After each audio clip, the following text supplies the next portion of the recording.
This is Ted Marchese, Pat's longtime collaborator at the American Association for Higher Education.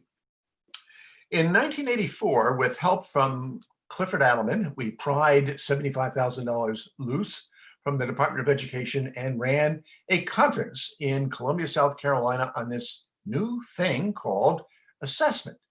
To our astonishment, 700 people showed up for this. And we knew afterwards, as we were scratching our heads about this, that something important was going on. So we applied to FIPSI, got a 3-year substantial grant from them to create something called the AHE Assessment Forum. And that meant we had to find a director. And for that, we turned to the then most active institution in the country on the assessment front, which was Alverno College, and to Pat Hutchings, because when the AHE board met at Alverno that spring, the faculty member they trotted out to tell us how this all worked in teaching and learning was Pat Hutchings. So I brought Pat to Washington, and we had long conversations about what the AHE assessment forum might be. And at the end of that, I sent her in to talk with the president of AHE, Russ Edgerton.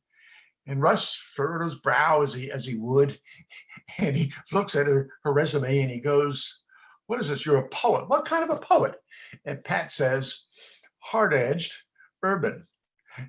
Russ, unflummoxed by this, continued with the interview, at the end of which he asked Pat, if we offered you this job, would you be in a position to accept it?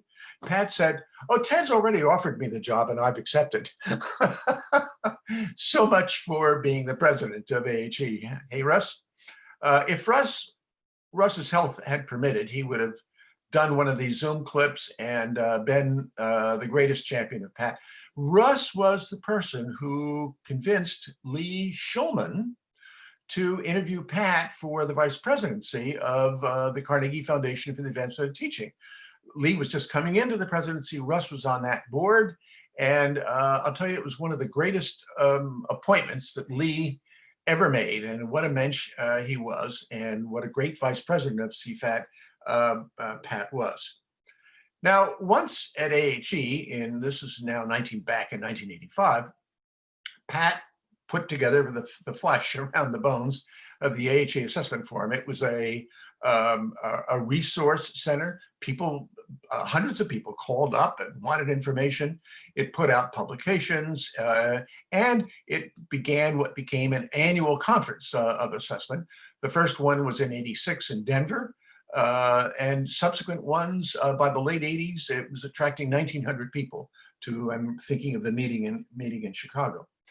But probably the most important contribution that Pat made during those years was to develop a version of assessment that was different from the initial prevailing version, which was state mandated and test driven. Pat's version was faculty friendly, helpful to learning, and let's see, I'm gonna go to my notes here. It was faculty driven, close to the classroom, and helpful to learning. She convened really a historic convening at Airlie House in rural Virginia with a dozen of the then leading lights in assessment, and they came up with an iconic statement, Principles of Good Practice for Assessing Student Learning, which you can still find. That was in 1992. You can still find on the NOLOA website. And two of the principals in putting together that statement were Trudy Bonta and Peter Ewell, and Trudy and Peter have a statement on the NOLOA's website updating that very important statement. Now, in the '90s, Pat gradually stepped away from the directorship of the assessment forum, but I want to just tip the hat to the successors that she brought in and coached, and people like Barbara Wright and Barbara Cambridge and Carl Schilling and Tom Angelo and Susan Engelmeyer. I mean, think of the contributions that these people made to thought and practice of assessment. Now, in the '90s, Pat and I, while still colleagues, took divergent paths in trying to deepen the conversation about assessment. I started out talking about an ethic of continuous improvement, my feeling was that absent such an ethic, which demands evidence-based practice of the kind that you find in medicine or in engineering, absent such an ethic, assessment too easily becomes an add-on or even an imposition. And began champion after that how people learn, the title of a famous statement, but from the National Academy of Sciences. My thought being that we needed to put deeper notions about learning, evidence-based notions about learning, into the conversation about how and what to learning to assess. Now, Pat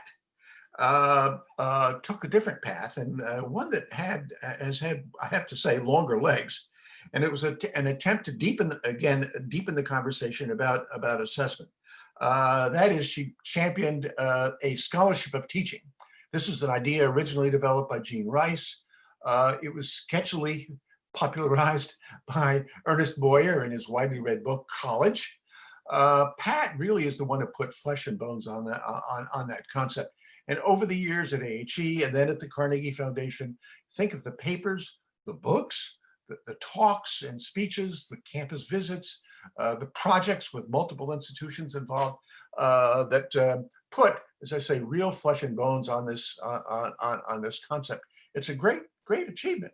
And the thing is that it's a way of talking about my teaching, our teaching, evidence-based improvement without ever having to use the A word.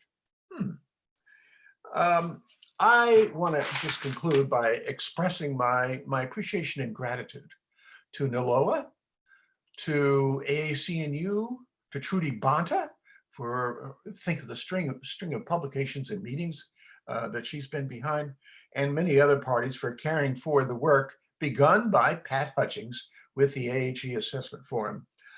Pat, you richly deserve this first Trudy Bonta Award. Thanks.